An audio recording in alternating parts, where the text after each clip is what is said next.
Prime minister अटल भाजपा।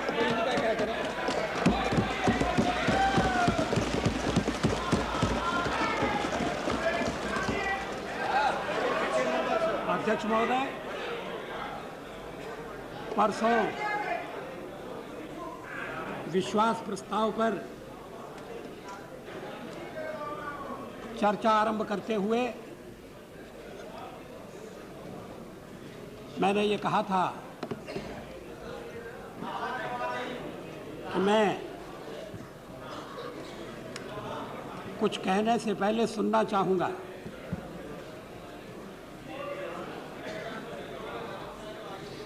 अब आज मेरी बारी है।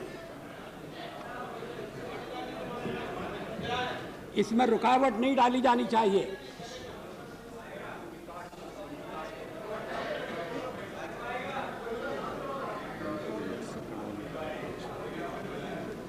प्रतिपक्ष की ओर से ये शिकायत की गई है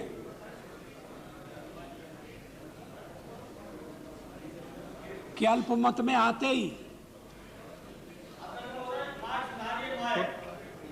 Honorable Prime Minister, could you use the second mic also? That second mic.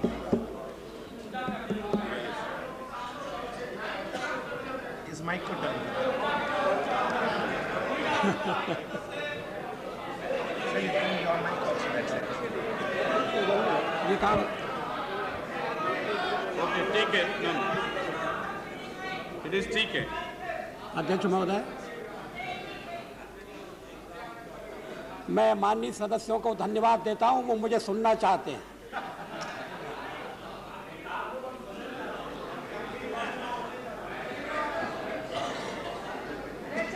मैं कह रहा था कि ये शिकायत की गई है और इसके लिए मुझ पर आरोप लगाया है कि मैंने राजनीतिक नैतिकता का पालन नहीं किया।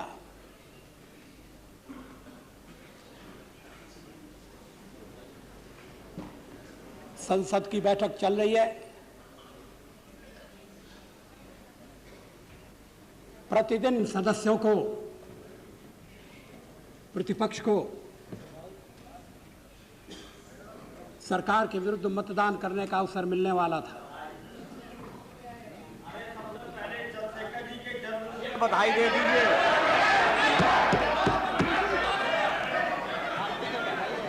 Please don't disturb him, please.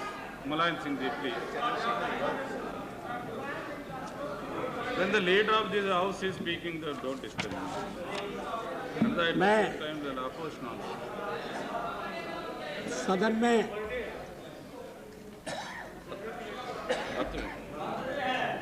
आज चंद्रशेखर साहब का बर्थडे। किसका? चंद्रशेखर साहब।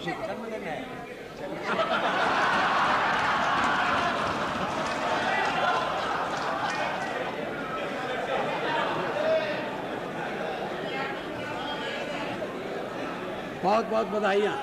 आज शुभकामनाएं करें जन्मदिन।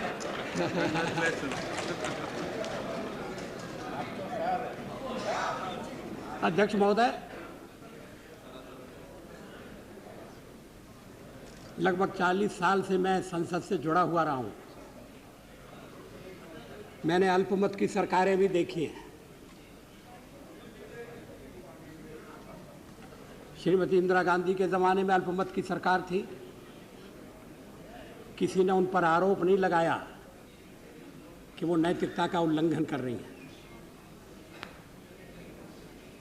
श्री नरसिंह राव जी भी अल्पमत की सरकार चलाते रहे थे।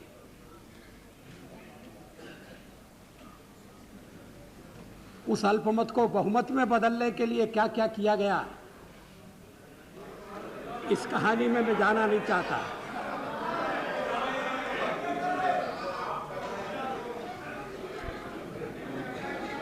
लेकिन अगर प्रतिपक्ष मेरे बहुमत को कसौटी पर कसना चाहता था तो स्वयं प्रस्ताव ला सकता था। अभी तक मेरी ये समझ में नहीं आया कि महामहिम राष्ट्रपति का दरवाजा खटखटाने के बजाय प्रतिपक्ष इकट्ठा होकर मेरे खिलाफ प्रस्ताव क्यों नहीं लाया?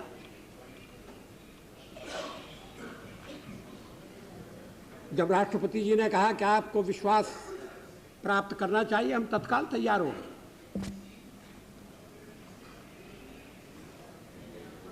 2 दिन बहस चली है, अब समाप्ति होने जा रही है।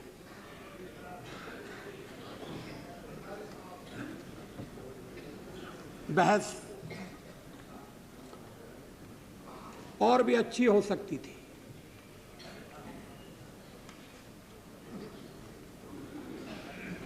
हम संसार का सबसे बड़ा लोकतंत्र होने का दावा करते हैं और हैं भी,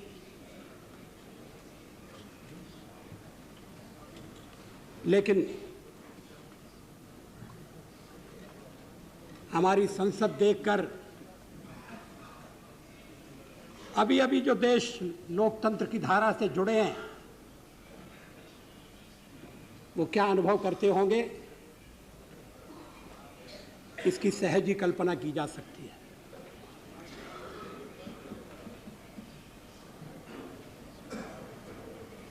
हमारा सार्वजनिक जीवन आरोपों और प्रत्यारोपों के घेरे से कब उठेगा?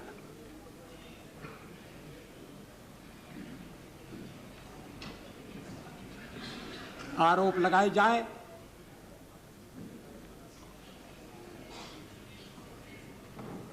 तो उनकी पुष्टि में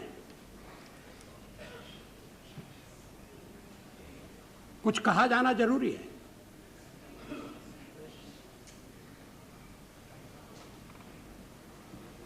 प्रेस में या मीडिया में जो कुछ छपता है उसको दोहरा दिया जाए, ये एक तरीका हो सकता है, मगर बहुत अर्थपूर्ण तरीका नहीं है, बहुत कारगर तरीका नहीं है।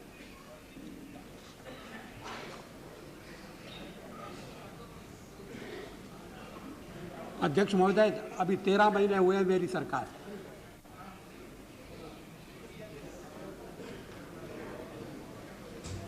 हमें कसौटी पर कसा जा रहा है।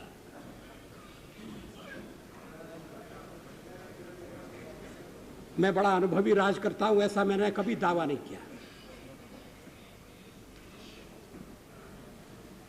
लेकिन ईमानदारी से देश की सेवा करना चाहता हूं, यह दावा जरूर है।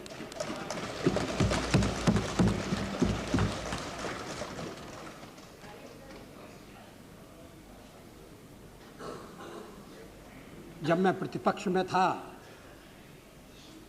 तब किसी ने मेरे ऊपर यह आरोप नहीं लगाया कि मेरे किसी कार्य से देश के हितों को आंच पहुंच रही है। तो क्या सत्ता में आने के बाद मैं बदल गया हूं?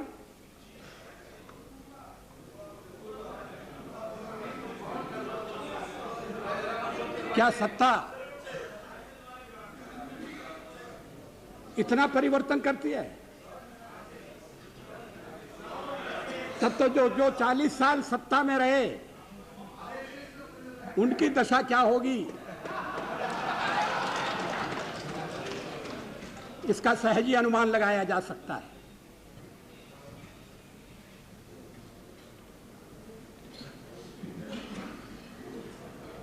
जिन परिस्थितियों में चुनाव हुए, चुनाव के परिणाम आए,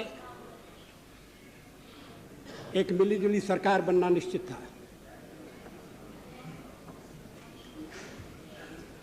अंत समय में भी हमने राष्ट्रपति जी को कहा था कि जितनी संख्या होनी चाहिए, और लोकतंत्र संख्या का खेल है, हमारे पास नहीं है। अगर कोई और सरकार बनाने में समर्थ है, आप निमंत्रण दीजिए, हम थोड़े और दिन प्रतिपक्ष में बैठ लेंगे, लेकिन कोई सरकार बनाने के लिए तैयार नहीं था। 13 महीने बाद तैयार हो गए, अच्छी बात है।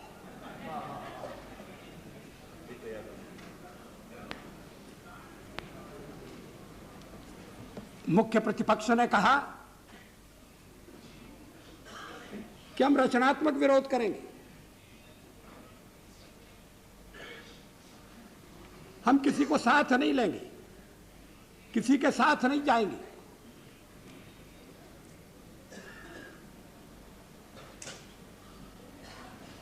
हम उस घड़ी की प्रतीक्षा करेंगे जब हमें स्पष्ट बहुमत प्राप्त हो।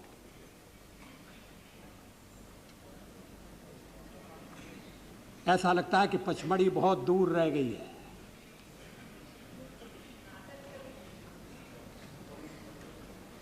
नए गठबंधन हो रहे हैं।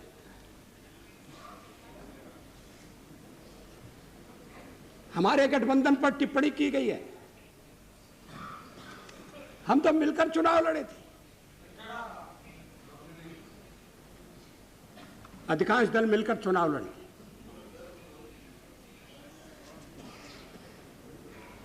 एक कार्यक्रम के आधार पर लड़े थे।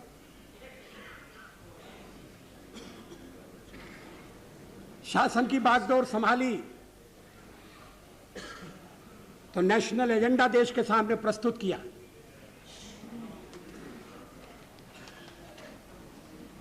लेकिन आज हमें हटाने के लिए, और यह निषेधात्मक रवैया है, नकारात्मक रवैया है।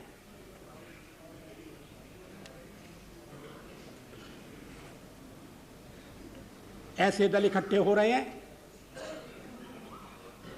जिनके बीच विचारों का कोई साम्य नहीं है।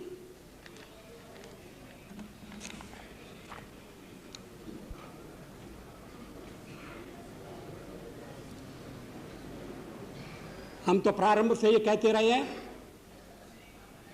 कि भारत की राजनीति जिस तरह का मोड़ ले रही है, उसमें क्षेत्रीय दलों को एक महत्वपूर्ण भूमिका निभानी है।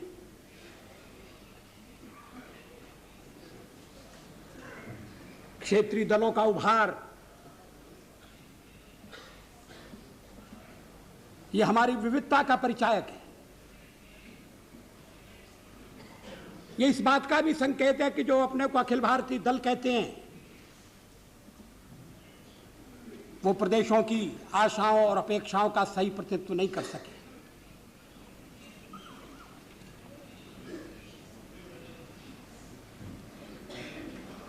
तेरह महीने हम सरकार चलाते रहे। अनेक क्षेत्रीय दल हमारे साथ हैं जो बाद में हमें छोड़कर चले गए। उन्होंने भी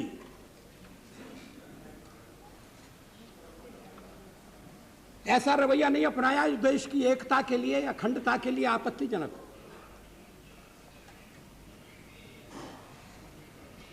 उनसे मतभेद हुए,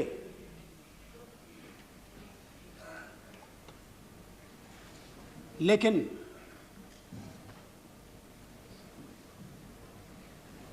देश की एकता में उनका विश्वास डिगा नहीं। यह एक अच्छा लक्षण है, शुभ लक्षण है, इसका स्वागत होना चाहिए। लेकिन कांग्रेस पार्टी ने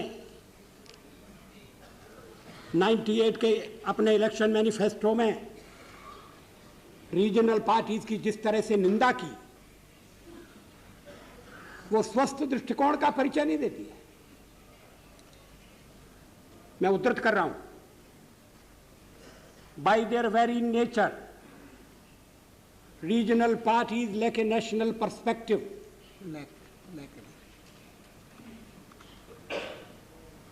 and can never rise above local ethnic considerations. They adopt populist platforms for coming to power.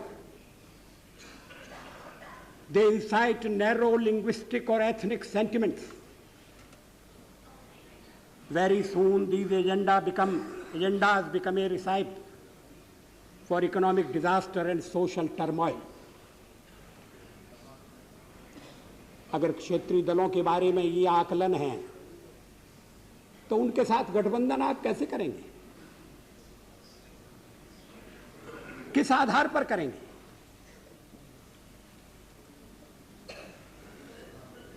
क्षेत्रीय दलों के अलावा कांग्रेस ने रीजनल पार्टीज के बारे में टिप्पणी की। मैं उसे भी उद्धृत कर रहा हूं, हमारे वाम मार्गी मित्र उसको सुन लें। As for the left parties, even after 7 decades, the CPI and the CPM have not been able to integrate themselves into the national mainstream. ये गंभीर आरोप है। ये कांग्रेस मैनिफेस्टो का हिस्सा है, उद्घोषणा है। अब शायद इसीलिए गठबंधन हो रहा है कि लेफ्ट पार्टीज को नेशनल मेन स्ट्रीम में लाने की कोशिश हो रही है।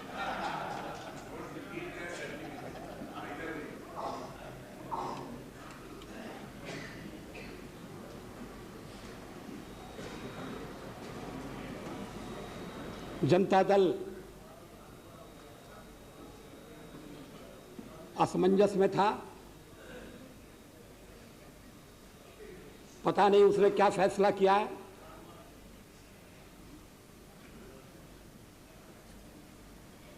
लेकिन कांग्रेस पार्टी ने जनता दल का जिस भाषा में उल्लेख किया, उसे जनता दल के मित्रों को फिर से याद करना चाहिए। मैं उद्धृत कर रहा हूं, the Janata Dal was born in A convulsive fit of anti-Congressism in 1989.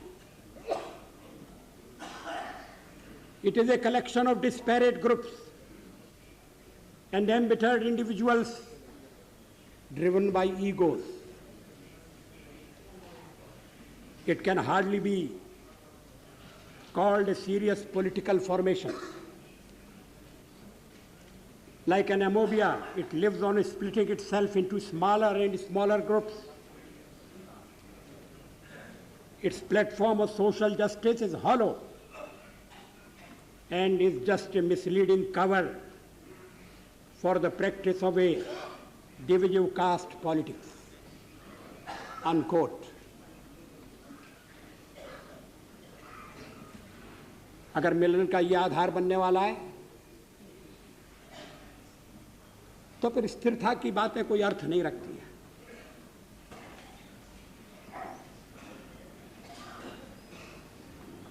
मेरी सरकार को अस्थिर करने की कोशिश की गई है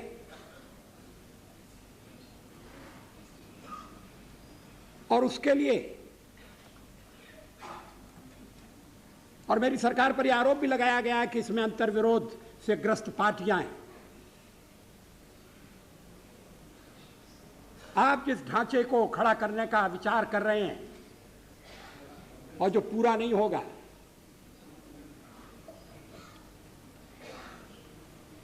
वो क्या एक विचार से अनुप्राणित है? क्या कोई कार्यक्रम है?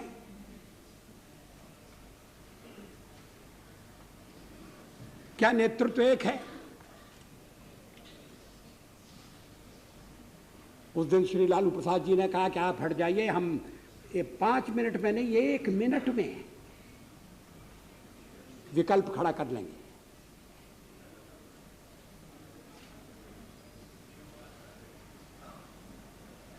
क्या उसके बारे में सदन को विश्वास में नहीं लिया जाना चाहिए? क्या देश को यह जानने का अधिकार नहीं है कि जनादेश से बनी हुई सरकार को आप हटाने की बात कर रहे हैं? ये जनादेश से बनी है।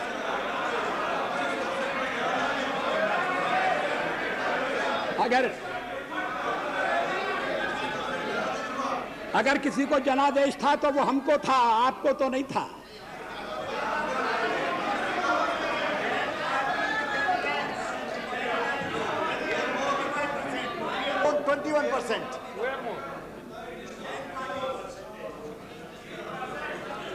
अध्यक्ष महोदय,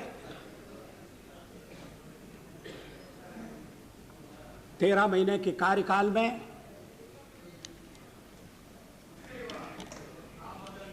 हमने अपने कार्यक्रम को कार्यान्वित करने का प्रयास किया है।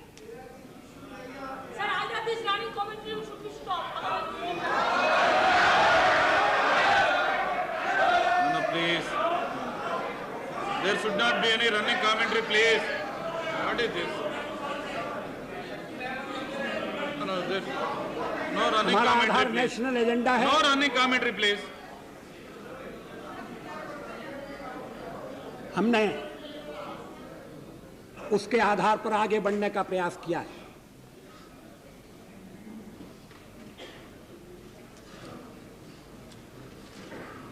नेशनल एजेंडा 5 साल का कार्यक्रम है।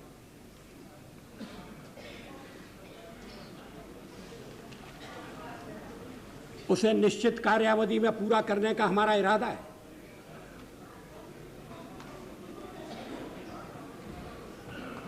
क्या कोई इस बात से इनकार कर सकता है कि हमने जब सत्ता संभाली तो देश की जो स्थिति थी उस स्थिति में सुधार हुआ है।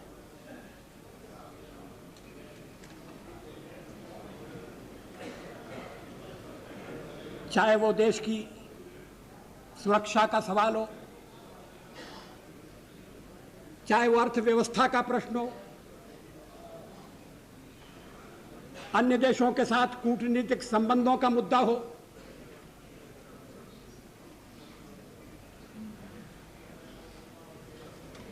हमारा दावा, यह अधिकारपूर्ण दावा है कि हमने हर एक क्षेत्र में आगे बढ़ने का प्रयास किया और उसमें सफलता पाई है।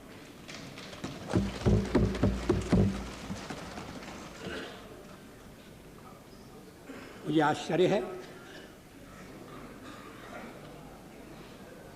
कि परमाणु परीक्षण की भी आलोचना की गई।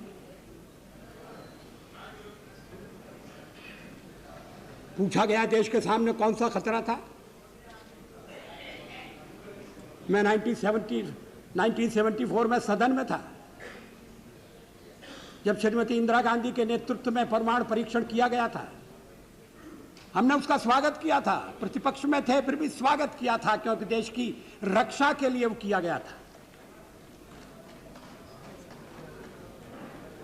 उस समय कौन सा खतरा था? क्या आत्मरक्षा की तैयारी तभी होगी जब खतरा होगा? अगर तैयारी पहले से हो तो जो खतरा अगर आने वाला है वो खतरा भी दूर हो जाएगा। खतरा अमल में नहीं आएगा।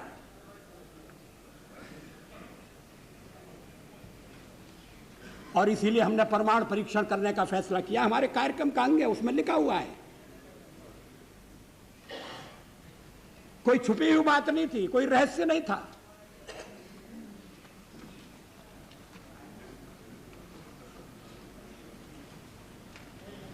अध्यक्ष महोदय, परमाणु परीक्षण के बारे में श्री चंद्रशेखर जी ने कुछ विचार व्यक्त किए हैं।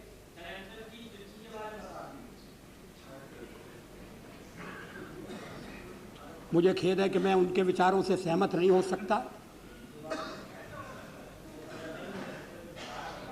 उनके चिंतन की एक विशिष्ट धारा है।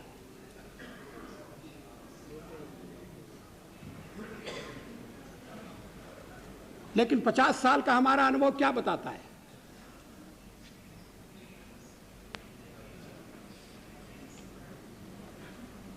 क्या रक्षा के मामले में हमें आत्मनिर्भर नहीं होना चाहिए? केवल एक पड़ोसी नहीं, हमारे अनेक पड़ोसी हैं। इस समय यूरोप में क्या हो रहा है वो एक चेतावनी है।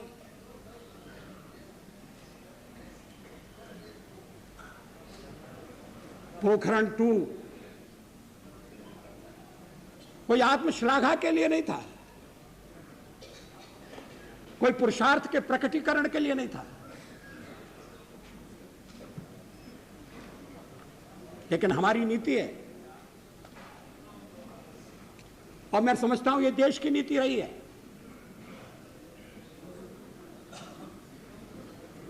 कि मिनिमम डिटरेंट होना चाहिए।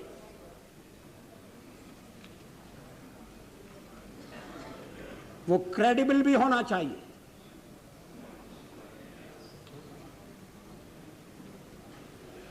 इसलिए परीक्षण का फैसला किया गया। उसके कारण कुछ कठिनाइयां आएंगी, हमें मालूम था, लेकिन देश उन कठिनाइयों का सफलतापूर्वक सामना करेगा, यह भी हमको विश्वास था, और ऐसा ही हुआ। आर्थिक प्रतिबंध हमें आगे बढ़ने से नहीं रोक सके, रक्षा संबंधी फैसले करने से हमें विरत नहीं कर सके,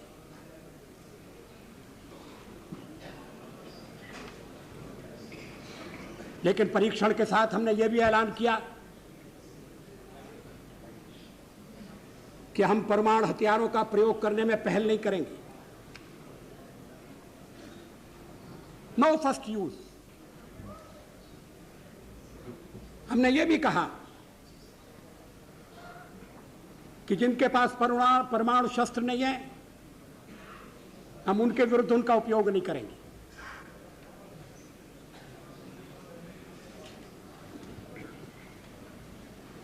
हमने परीक्षण बंद करने का भी ऐलान किया।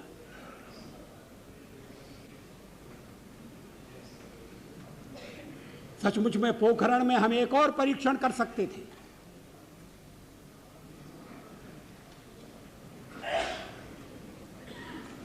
लेकिन जब हमें लगा कि वैज्ञानिक तकाजा पूरा हो गया है, तो उस परीक्षण को हमने छोड़ दिया।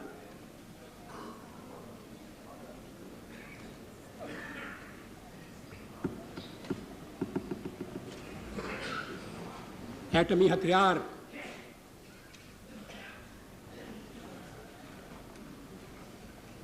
रक्षा के लिए भी हो सकते हैं।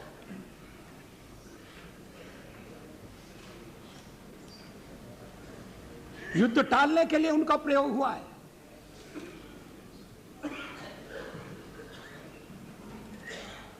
इतने वर्षों तक यूरोप में शांति रही, दो शिविरों में बटे हुए विश्व में युद्ध नहीं हुआ। इसके मूल में कहीं ना कहीं ये बात थी कि शक्ति संतुलन है, और इसलिए एक दूसरे को छेड़ने से बाज आना चाहिए। डिटरेंट के पीछे यही परिकल्पना है। इस पर सारा सदन विचार करे, इस बात की आवश्यकता है।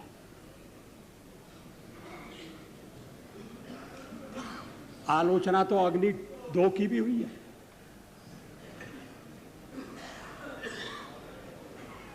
और उस दिन बड़ा विचित्र दृश्य उपस्थित हुआ जब सवेरे हमने अखबारों में पढ़ा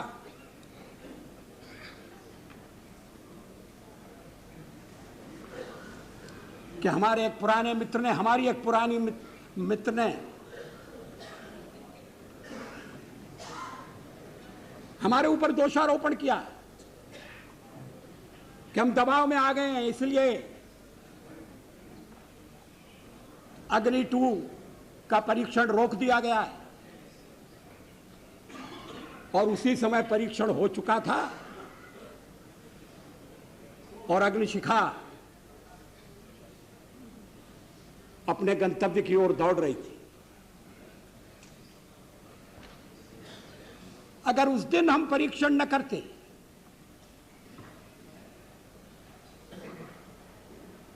तो वो उनका वक्तव्य भ्रम पैदा कर सकता था।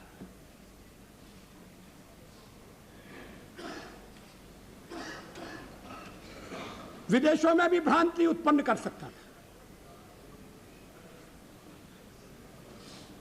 अध्यक्ष महोदय, 13 महीने के अपने कार्यकाल में कभी हमने अंतर्राष्ट्रीय दबाव में आकर कोई फैसला नहीं किया, न हम आगे करेंगे।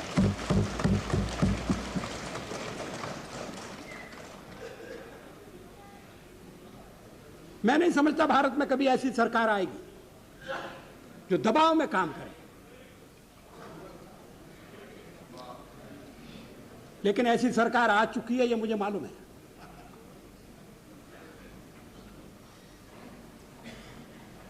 क्या हमारे परमाणु परीक्षण से पहले जो सरकारें थी विशेषकर कांग्रेस पार्टी की सरकार वो इस संबंध में आगे नहीं बढ़ना चाहती थी।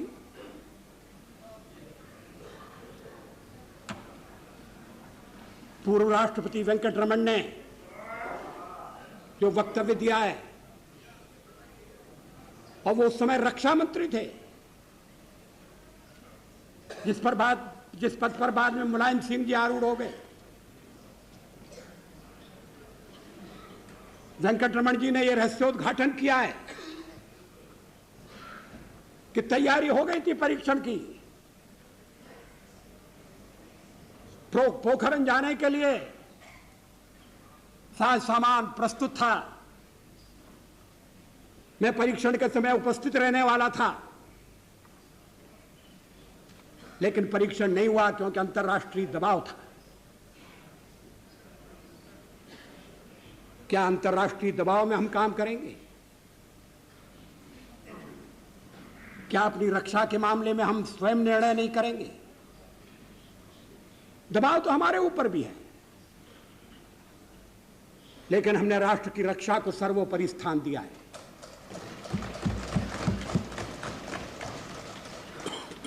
हम दूध के जले छाछ को भी फूंक फूंक कर पीना चाहते हैं।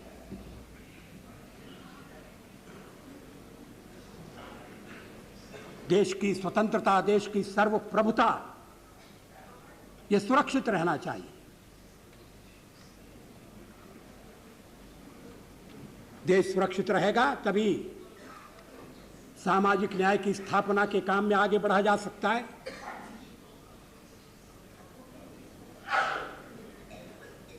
अगर सीमाएं क्षुण्ण रहेंगी तभी देश के मानस को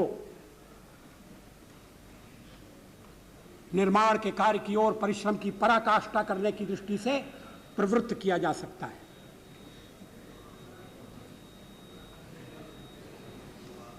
हम 3 बार हमलों के शिकार हुए।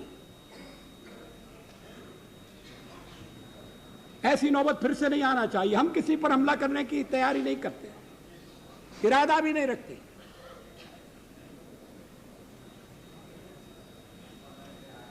मुझसे यह सवाल पूछा गया है कि पोखरण 2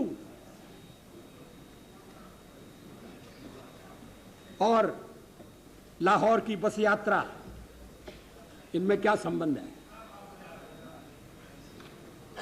ये दोनों एक ही सिक्के के 2 पहलू हैं।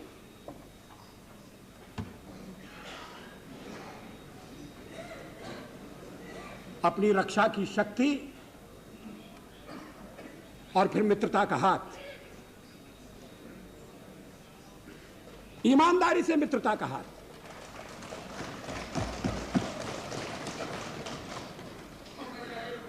लेकिन आत्मरक्षा की तैयारी भी ईमानदारी से।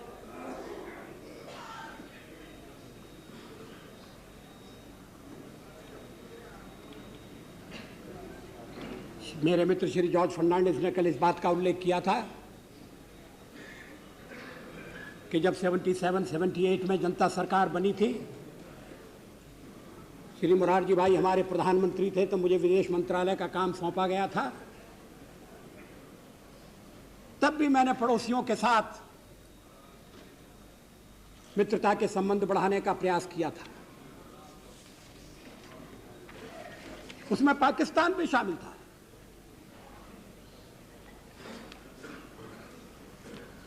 अब तो केवल पाकिस्तान नहीं, अन्य पड़ोसी देशों के साथ भी हमारे संबंध सुधरे। जो संबंध सुधरे हैं उनके बारे में कहना कि संबंध नहीं सुधरे हैं, ये राष्ट्र के कौन से हित को संवर्धित करता है? उन देशों पर इसकी क्या प्रतिक्रिया होगी? दुनिया में इसकी क्या प्रतिक्रिया होगी?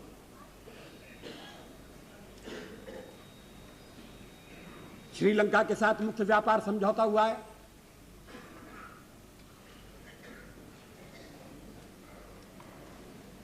नेपाल के साथ ट्रांजिट संधि हुई है।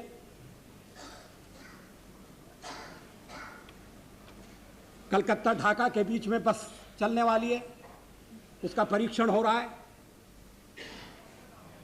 नेपाल में इन दिनों चुनाव हो रहे हैं और पहला अवसर ऐसा आया है जब उस चुनाव में भारत का ही मुद्दा नहीं है, भारत को लेकर आरोप प्रत्यारोपों की झड़ी नहीं लगाई जा रही, भारत की नीति से वहां के राजनीतिक दल भी संतुष्ट हैं। हम किसी पड़ोसी देश में दखल नहीं देना चाहते, लेकिन हम किसी को अपने मामलों में भी दखल देने भी नहीं देंगे। इसलिए जब मैं लाहौर गया तो उसी समय राजौरी में हत्याकांड हुआ था। पाकिस्तान के प्रधानमंत्री से तत्काल हमने वो मामला उठाया।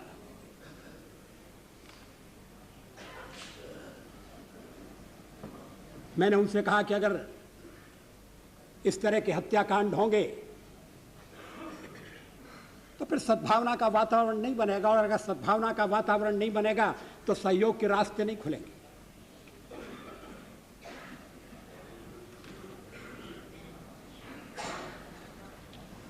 जम्मू कश्मीर की स्थिति आज बदल गई है, छुटपुट घटनाएं हो रही हैं, उनको भी रोकना पड़ेगा।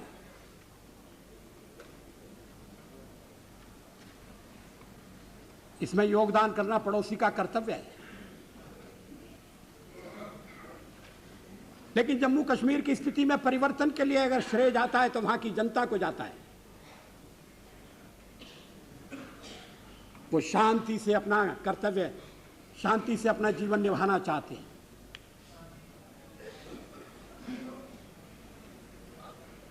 अब उन्हें बलि का बकरा नहीं बनाया जा सकता। भावनाएं भड़काकर उनके हाथों से गलत काम कराने का प्रयास अब आगे सफल नहीं होगा। आजकल जम्मू कश्मीर खबरों में नहीं है। अगर है तो इस दृष्टि से है कि वहां कितने पर्यटक जा रहे हैं, वहां कितने यात्री गए, फिल्म बनाने के लिए कौन सी कंपनियां वहां इन दिनों डेरा डाले हुए। ये सुधरी हुई स्थिति का परिचायक है।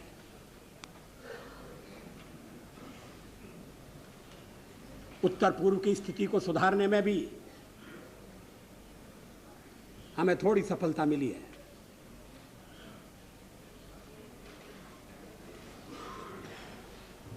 आगे प्रयत्न जारी है।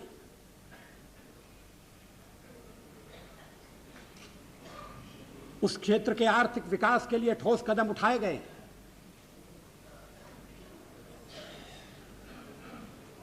और भी कदम उठाए जाएंगे। सचमुच में ये मुद्दे पार्टी के मुद्दे नहीं हैं।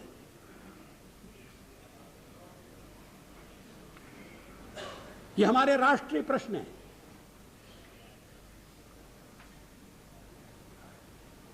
कल ये कहा गया कि हमने प्रतिपक्ष को विश्वास में नहीं लिया। अपने नेशनल एजेंडा में हमने कॉन्सेंसस विकसित करने की बात कही थी, मगर व्यवहार में ऐसा नहीं किया। ये आरोप ठीक नहीं है।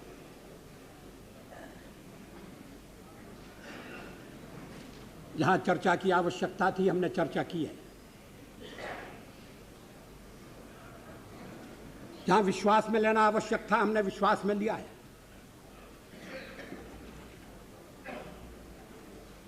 इतने बड़े देश और विविधता से परिपूर्ण इस देश को साथ साथ चलाना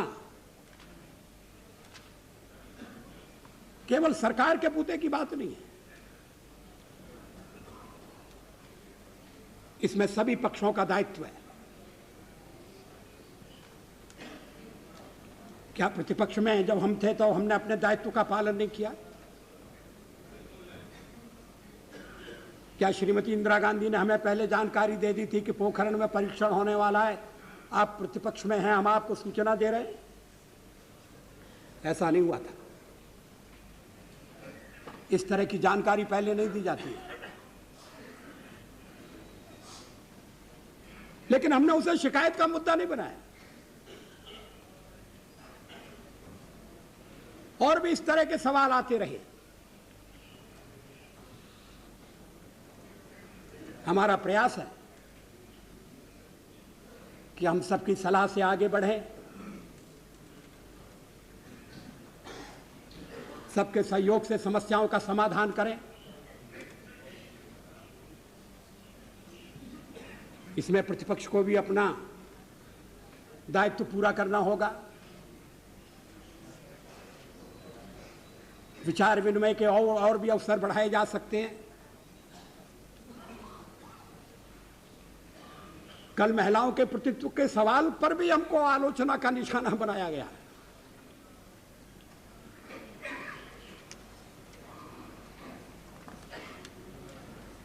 अलग अलग दलों से बातचीत हुई है। अगर ये विश्वास हो जाए कि विरोध नहीं होगा, छीना झपटी नहीं होगी,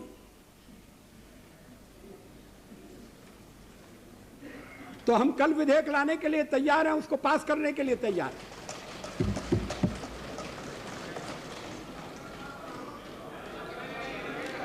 लेकिन पिछले बार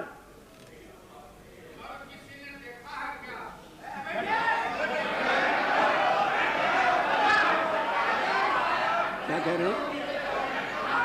जब होने में चलिए छोड़िए छोड़िए, अब बात हो पॉइंट हो गई। अध्यक्ष महोदय,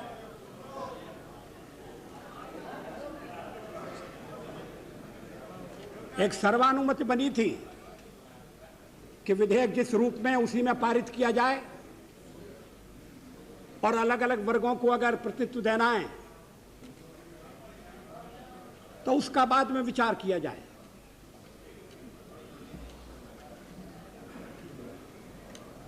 लेकिन कांग्रेस पार्टी ने इसको स्वीकार नहीं किया। अब हमारे ऊपर दोषारोपण किया जा रहा है।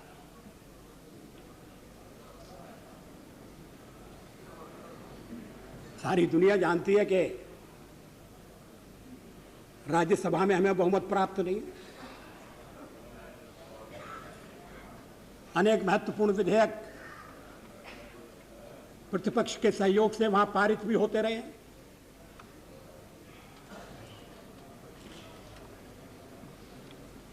प्रतिपक्ष ने उन्हें महत्वपूर्ण समझा और वो देश की दृष्टि से आवश्यक भी थे,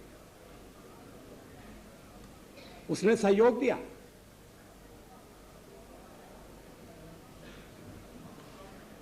लेकिन प्रतिपक्ष में मतभेद के कारण जो विधेयक रह गए उनके लिए हमें दोषी ठहराना ये हमारे साथ न्याय करना नहीं है। हम उन्हें फिर से लाने का प्रयास करेंगे।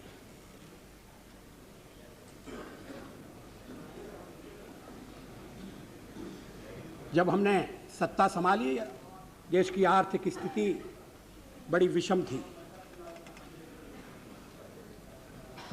कोई इनकार कर सकता है कि आर्थिक स्थिति में सुधार हुआ है? कोई इससे इनकार नहीं कर सकता।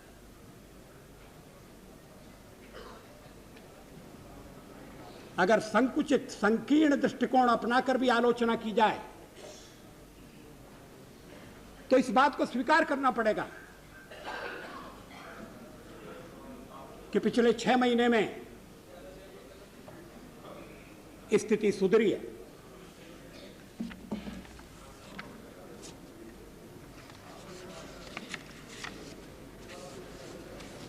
%5.8 जीडीपी का होना, 32 बिलियन रिजर्व और इन्फ्लेशन 4.6%,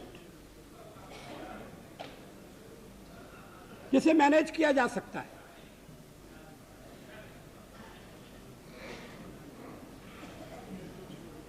बीच बीच में राजनीतिक अस्थिरता का जो वातावरण पैदा किया जाता है उसका अर्थव्यवस्था पर कितना कुछ कुप्रभाव पड़ता है ये हम आजकल देख रहे हैं।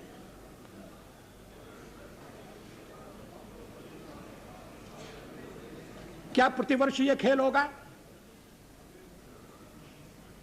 मिली जुली सरकार है, आपको भी समस्याओं का सामना करना पड़ेगा अगर आपकी सरकार बनती है तो।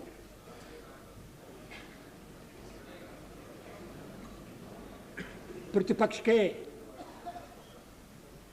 समर्थन से ज्यादा हमें समर्थन प्राप्त है, या ये सहयोग, ये मित्रता केवल हमें हटाने तक सीमित है?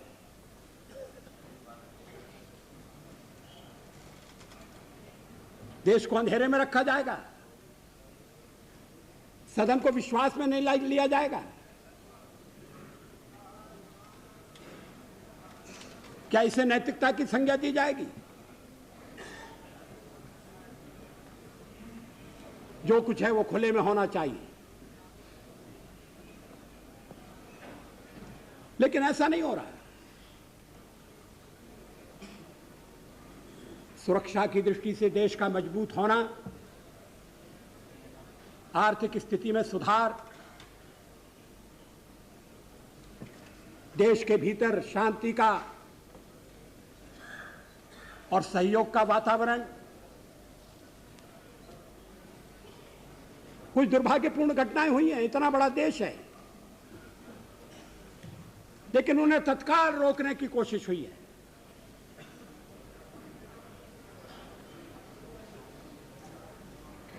इन विषयों पर मेरे मित्र जो पहले बोले थे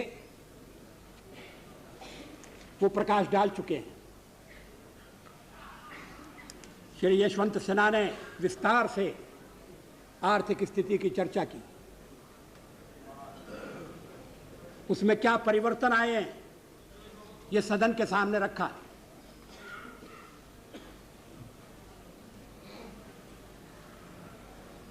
इस बार अन्न का रिकॉर्ड उत्पादन हुआ है।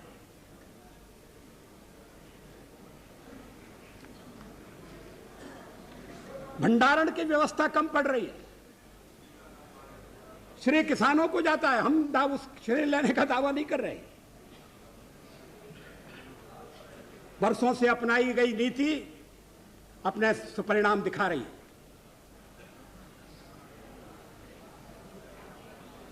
लेकिन अगर बाढ़ आ जाए, अगर तूफान आ जाए और फसल नष्ट हो जाए,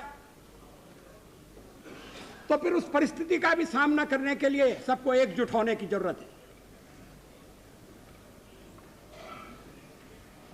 मगर उस समय राजनीतिक लाभ उठाने की इच्छा पैदा होती है।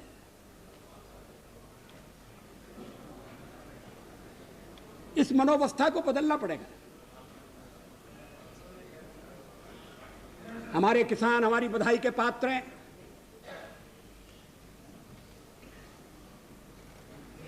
किसानों की समस्याएं हमारे सामने,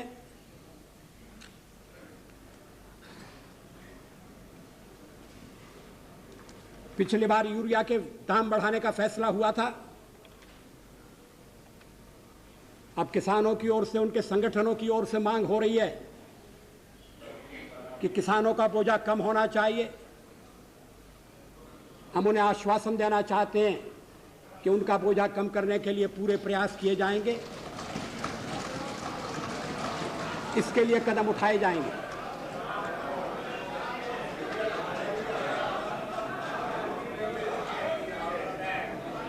अध्यक्ष महोदय,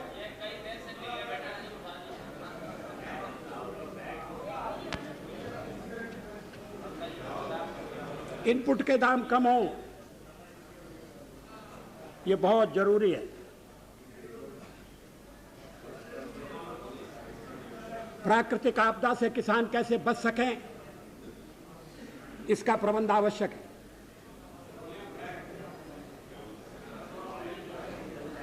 फसल बीमा योजना तैयार है,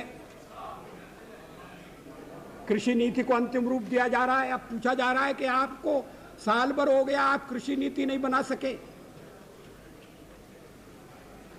आपको तो 50 साल हो गए और आप देश को कृषि नीति नहीं दे सके।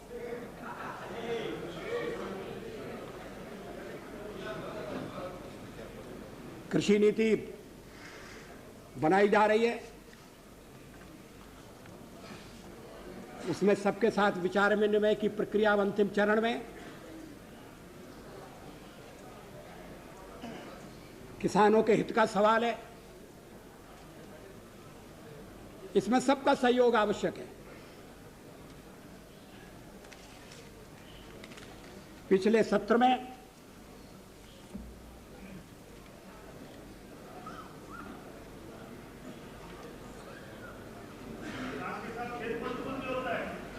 उन मेमोरेंडम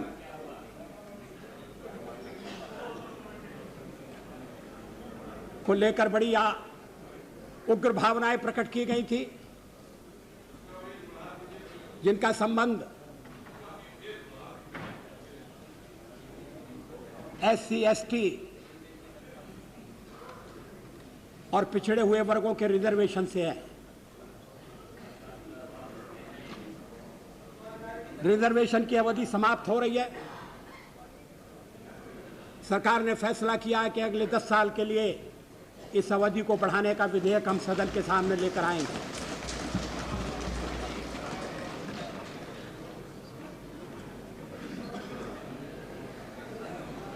नाइनटीन 1997 में जो मेमोरेंडम निकाले गए थे,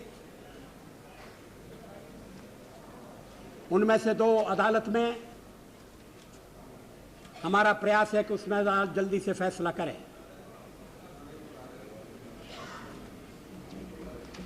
एक विषय को लेकर विधेयक तैयार है और उसे इसी सत्र में प्रस्तुत किया जाएगा।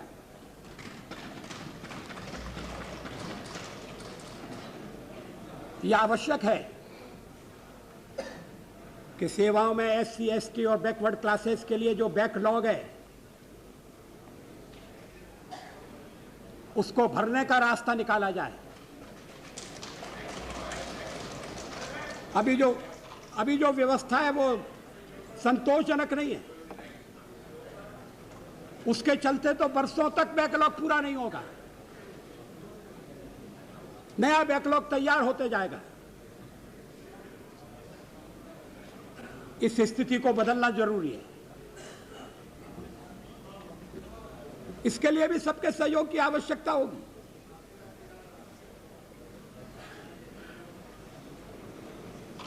इस सवाल पर अपने परिगणित जातियों, परिगणित जनजातियों के और पिछड़े वर्ग के बंधुओं की भावनाएं हम समझते हैं। थोड़ा विलंब जरूर हुआ है, लेकिन अब तेजी से काम होगा और जो सदस्यों की, इन वर्गों की जो इच्छा और अपेक्षा है, उसे पूरा किया जाएगा।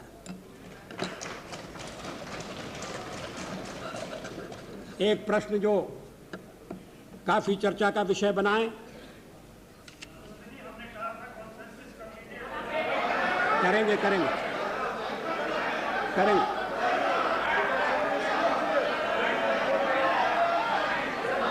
जाएगा करेंगे। बात मानी होती तो ये मसला पार्लियामेंट में ही सफल खुल जाता।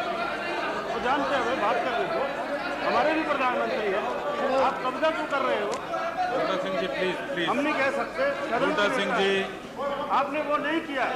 बूटा सिंह जी प्लीज, आप बैठ जाइए।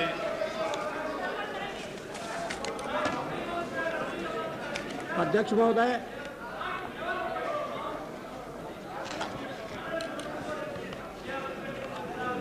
एक विषय प्लीज, जिसका चर्चा में उल्लेख किया गया है, वो नौसेना के एक अधिकारी को उनके पद से हटाए जाने का मामला है।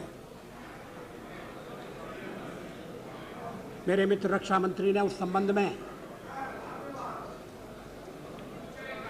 सदन के सामने कुछ विचार प्रकट किए थे। मैं माननीय सदस्यों से अपील करना चाहूंगा कि इस संबंध में रक्षा मंत्रालय ने जो दस्तावेज प्रकाशित किया है, उस दस्तावेज को पढ़ें। वो प्रचार के लिए दस्तावेज नहीं है, वो तथ्यों का विवरण है।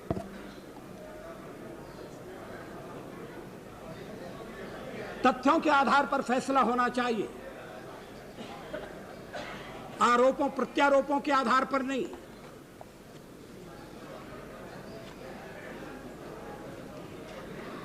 उस दस्तावेज को पढ़ने के बाद अगर सदन इस परिणाम पर पहुंचता है कि इस मामले में कुछ और करने की आवश्यकता है, तो सरकार का सहयोग उन्हें मिलेगा। एक सुझाव आया है और श्री इंद्रजीत गुप्ता ने यह प्रश्न खड़ा किया था कि क्या हम चर्चा भी नहीं कर सकते। चर्चा हवा में नहीं होना चाहिए, चर्चा आरोपों और प्रत्यारोपों के वातावरण में नहीं होना चाहिए। चर्चा के लिए कोई ठोस आधार होना चाहिए, और ठोस आधार है जो दस्तावेज प्रकाशित हुआ है, उसे आधार बनाकर चर्चा की जा सकती है। सदन के कुछ प्रमुख सदस्यों की समिति भी बनाई जा सकती है। श्री इंद्रजीत गुप्ता जैसे, श्री गुजराल, मुलायम सिंह यादव जी, चंद्रशेखर जी, उन्हें हाथ जोड़ने की अनुमति नहीं होगी। और शिवराज जी पाटिल और भी नाम आवश्यक हों तो उनका इसमें समावेश किया जा सकता है। वो तथ्यों को देख लें और अगर वो इस परिणाम पर पहुंचते हैं कि सदन में चर्चा के साथ साथ कोई संसदीय समिति भी होना चाहिए, तो सरकार उस पर आपत्ति नहीं करेगी। ये मैं आपको विश्वास दिलाना चाहता हूं। लेकिन आरोप प्रत्यारोप को आधार बनाकर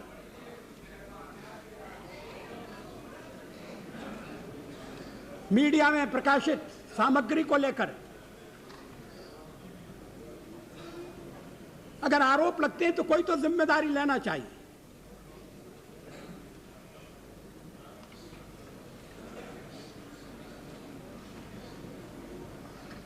आरोप लगाने वाले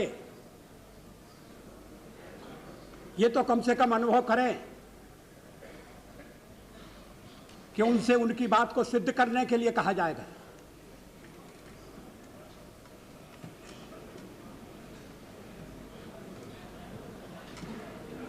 रक्षा मंत्री ने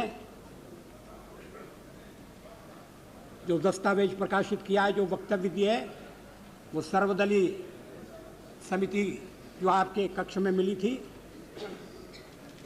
अध्यक्ष महोदय उसके निर्णय के अनुसार किए हैं। उन्होंने किसी रहस्य का उद्घाटन नहीं किया। उन्होंने सदन को या देश को गुमराह करने की कोशिश नहीं की।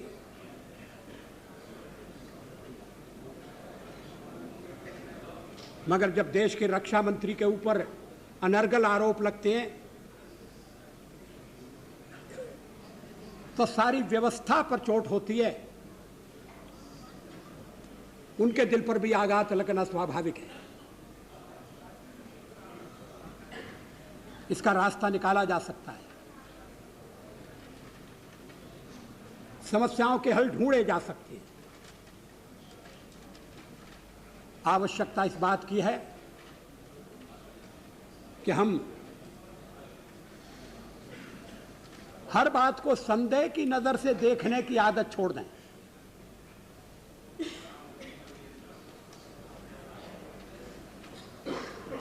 कोई सार्वजनिक प्रश्न आता है तो तत्काल मन में यह सवाल उठता है कि कुछ दाल में काला जरूर है। अगर दाल में काला है तो उसकी जांच होना चाहिए।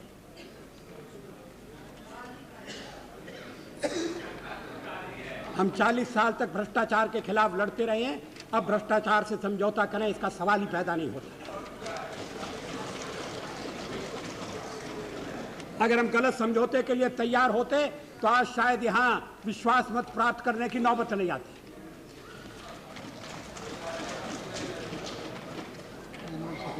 हमने मिलीजुली सरकार को चलाने की पूरी कोशिश की, अच्छी तरह से चलाने की कोशिश की, चल रही है। आज शाम को और तेजी से चलेगी।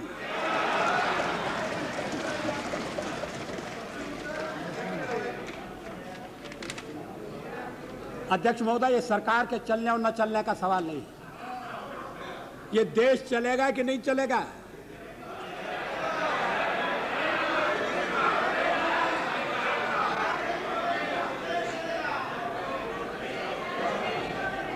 जनता का निर्णय मान्य होगा या नहीं।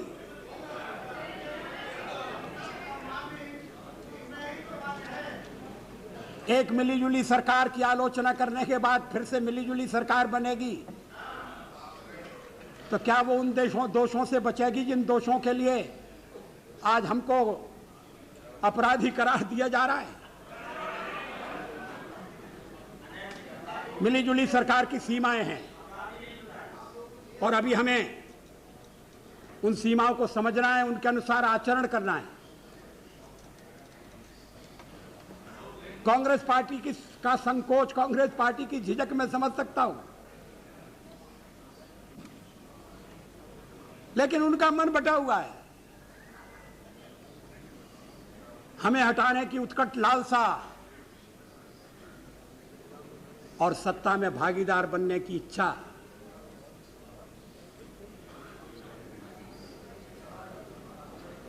और उसके साथ अपने बल पर आगे बढ़ने का फैसला। कठिनाइयां हैं,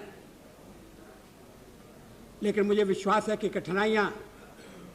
कठिनाइयों को हल करने का लोकतांत्रिक तरीका निकाला जाएगा।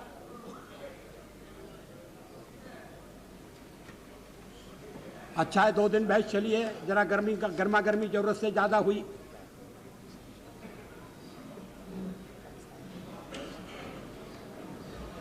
थोड़ा संयम चाहिए,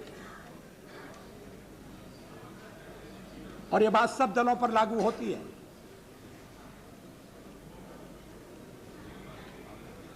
लोकतंत्र हमारा सबसे बड़ा आभूषण है, हथियार है। एक जीवन व्यवस्था के रूप में हमने उसे स्वीकार किया है। हर नागरिक की समानता, उसके अंदर गारंटी प्राप्त है। इस देश को एक रखने के लिए लोकतंत्र को सबल करना, लोकतंत्र को पुष्ट करना आवश्यक है। संगमा जी ने इंस्टीट्यूशंस की बात कही थी, बाद में चंद्रशेखर जी ने उस पर जोर दिया। संस्थाओं की रक्षा होनी चाहिए।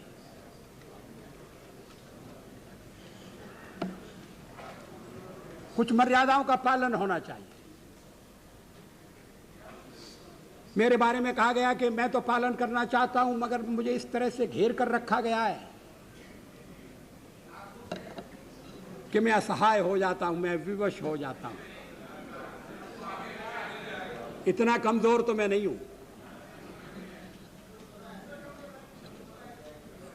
राष्ट्र के हित के लिए जो निर्णय आवश्यक हैं वो हमने सारी शक्ति के साथ किए, सारे संकल्प के साथ किए।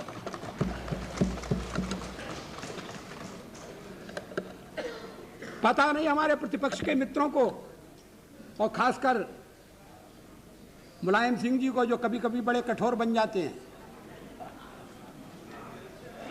ये बात कहां से आती है कि मेरे और अडवाणी जी के बीच में मतभेद हैं।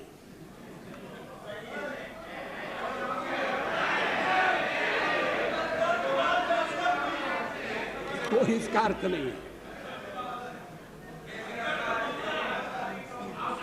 भाई। शरद पवार नहीं है, आपको मुखौटा कहा गया, इसलिए मुझे अफसोस है। मुखौटे की चिंता मत करिए, मुखौटा उतार कर फेंका जा सकता है। अगर ये सुनिए, अगर ये मुखौटा उतर जाएगा हम आपके साथ होंगे। बहुत अच्छा, फिर आने के लिए तैयार रहिए। जिस दिन आरएसएस का मुखौटा उतार देंगे हमें कोई विरोध नहीं। अध्यक्ष महोदय, मतभेद की बात हमारे प्रतिपक्ष के नेता श्री शरद पवार और श्री शिवशंकर जी में तो समझ में आ सकती है मतभेद की बात,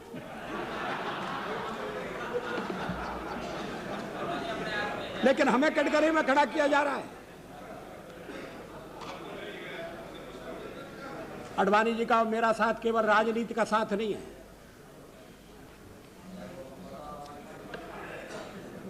जब मैं पहली बार लोकसभा में चुनकर आया तब से आडवाणी जी मेरी सहायता कर रहे हैं, मुझे सहयोग दे रहे हैं। भारत के गृह मंत्री के रूप में उन्होंने अपने दायित्व का ठीक तरह से पालन किया है।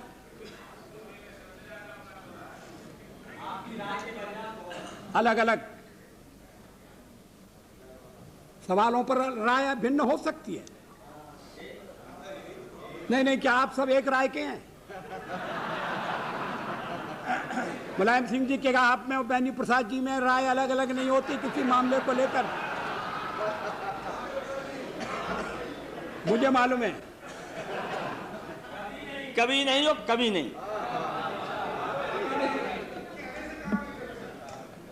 अध्यक्ष महोदय, मैं सदन से अपील करना चाहता हूं, फैसले का वक्त आ गया है। आप तय करिए। हमें तो सेवा करने का मौका मिला था, हमने 13 महीने में इस बात का थोड़ा सा संकेत दिया है कि अगर हमें पूरा समय मिलेगा तो हम देश का किस तरह से कायाकल्प करेंगे।